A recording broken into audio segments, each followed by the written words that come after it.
Hey Aries, welcome to your May Astrology and Tarot forecast video where we're going to talk about some of the astrological aspects that will be playing out for us in May and talking about some cards. So at the beginning of the month, on the 4th of May, we have a new moon at 14 degrees of Taurus, and this is going to be a new moon with the influence of Uranus giving it extra energy. And what I mean by that is that Uranus recently moved into Taurus for its 7-year-long duration. The stay of Uranus in Taurus is going to be influencing a lot of different things, but it is influencing this new moon. The Sabian symbol associated with the new moon from straightwoo.com is the pot of gold at the end of the rainbow. And from this, you can take the meaning that riches come from linking the celestial and earthly natures. So this new moon is where the sun and the moon are together, hugging one another. And we have Uranus as well, putting a spotlight on the senses. And Taurus rules the throat chakra, the voice. So it's a spotlight on your intuitive senses and this voice that you use, the words that you speak. Venus will be in Aries, squaring Saturn in Capricorn, urging you to be kind. And Mercury in Aries is trining Jupiter retrograde in Sagittarius. And this is going to be inspired ideas and inspired communication being delivered, hopefully, with the theme of kindness. And it can be coming to you very quickly, like flashes or downloads that you have to speak on. This new moon is asking that you find your balance again.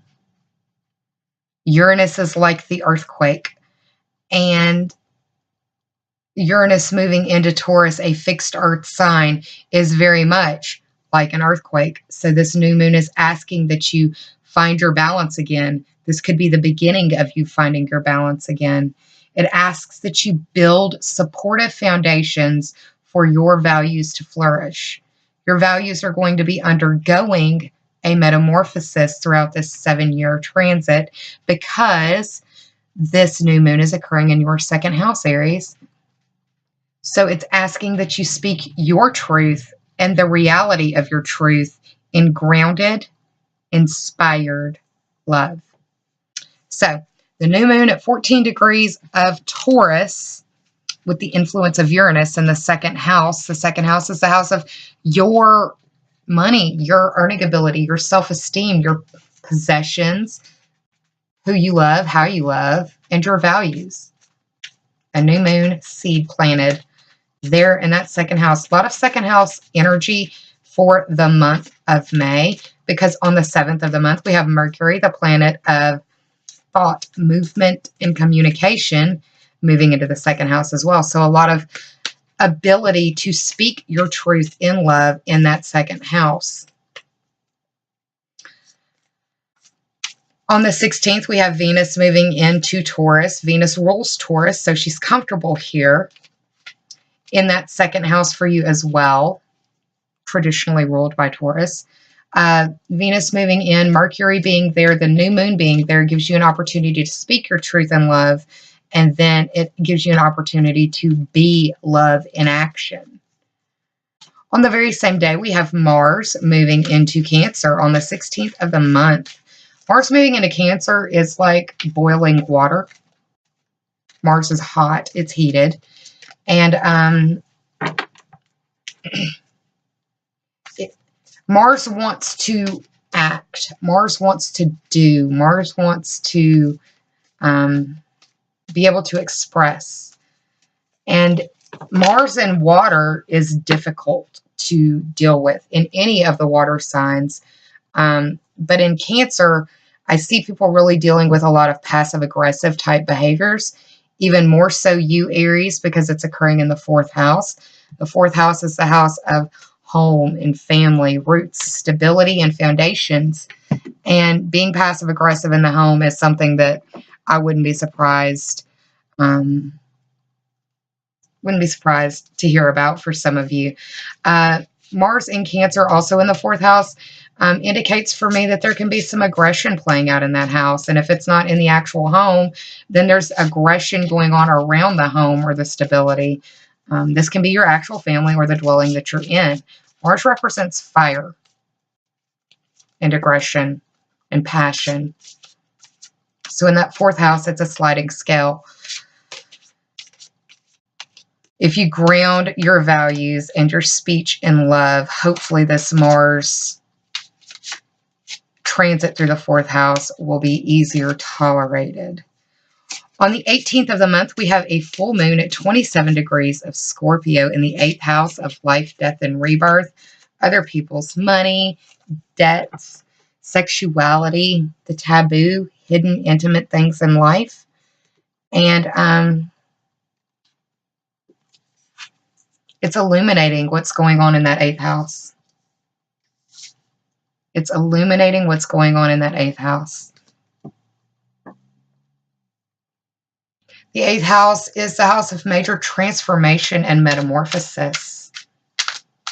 The full moon Sabian symbol from straightwoo.com reads, a military band marches noisily through the streets. And this can be looked at as the aggressive glorification of cultural values. Full moon in the 8th house could be illuminating money, owed or received. It could be highlighting loans. It could be highlighting a lot of different things. The 8th house, especially when it's dealing with money, it is not money earned by your hand per se. It's money that comes to you through another source.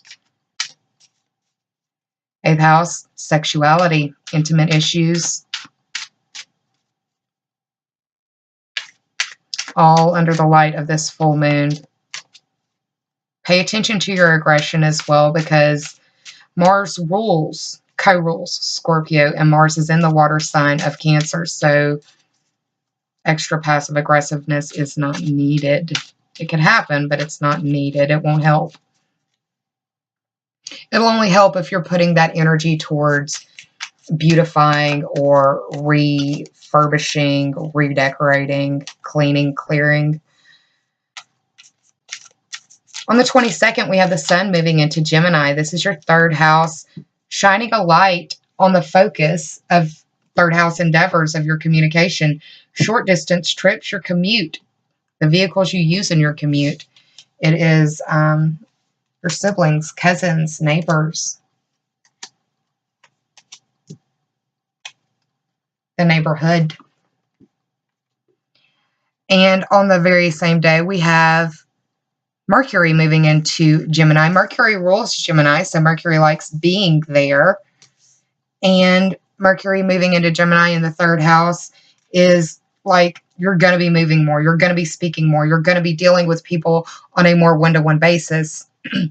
If you live in the Northern Hemisphere, we are approaching the end of the school year, and that means that there's going to be a lot more people on the road doing their vacations and the like.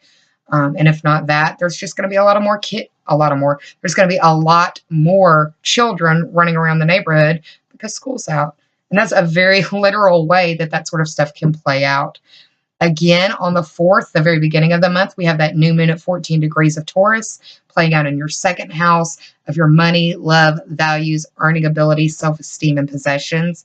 And on the 18th of the month, we have a full moon at 27 degrees of Scorpio in your 8th house of life, death, rebirth, major transformation and metamorphosis, intimate issues, and the blood and guts of it all, the taboo things that you wouldn't necessarily speak about at the dinner table. So let's talk about the cards that I pulled for you, Aries. The underlying theme or overarching energy of the spread is the Queen of Swords, and this Queen of Swords is an influential, feminine, or receptive energy. She draws in. She is a quick thinker. She is perceptive. She is not willing to do battle just yet. She wants to weigh all of the information that has been given to her thus far. The Queen of Swords is postured looking towards the future, and that's something that I like. It could be that you are deciding that this new moon is a perfect time for you to start figuring out where you need balance so that you can find that balance again, and also pinpoint the values that you have that you want to build supportive foundations for. This Queen of Swords could also just be indicating, again, like what I said in talking about the new moon, is that you need to speak your truth and the reality of your truth in grounded, inspired love. She is not quick to act, but she is quick to think, and she's quick to speak.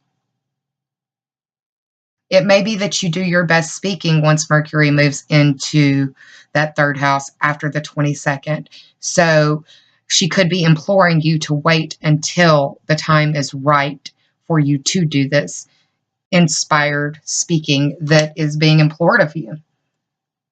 Top 3 for clarity, we have the King of Pinnacles.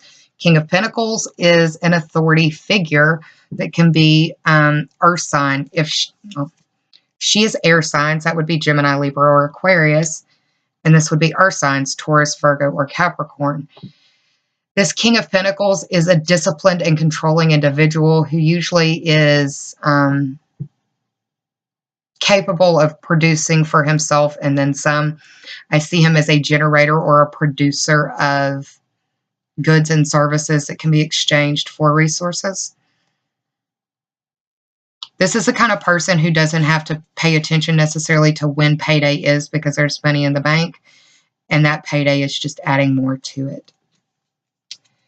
And we have the Knight of Pentacles being looked at, charged at, by the Knight of Swords. The Knight of Swords, the Knights are known for motion or movement.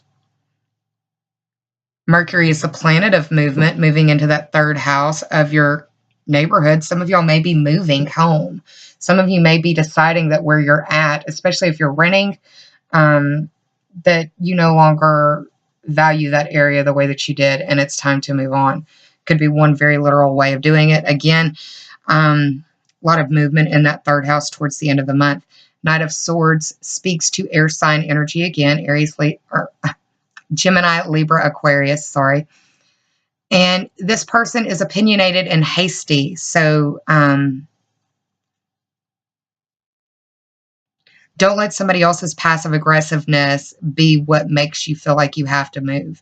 But if it's passive aggressive to the point of you no longer being able to tolerate or deal with it, and you have the opportunity to remove yourself or remove them from the situation, it could be that it comes down to a head, especially, say, around the full moon.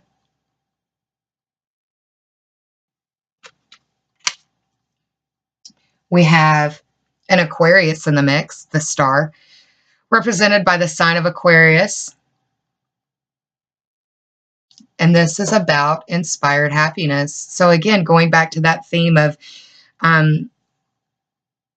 inspired ideas or inspired communication coming through, but being able to be the water bearer, being able to be emotionally intelligent enough to know when speaking your truth and the reality of it is even going to be heard.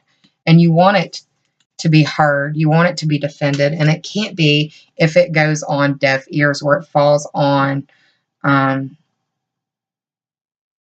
if you're just not using the timing appropriately. Not that it necessarily falls on deaf ears. It could be that it's just, there's a time and a place for everything. And it may just be that it right now is not the time. Listen to your gut and be willing to take the prompts that you are given as to whether now is the time or not, Aries.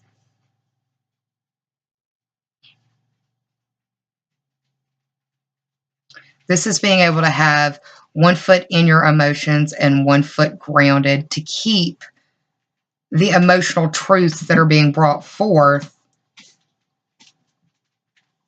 to keep them grounded in reality so that people will still be willing to listen to you. Because once there is a point of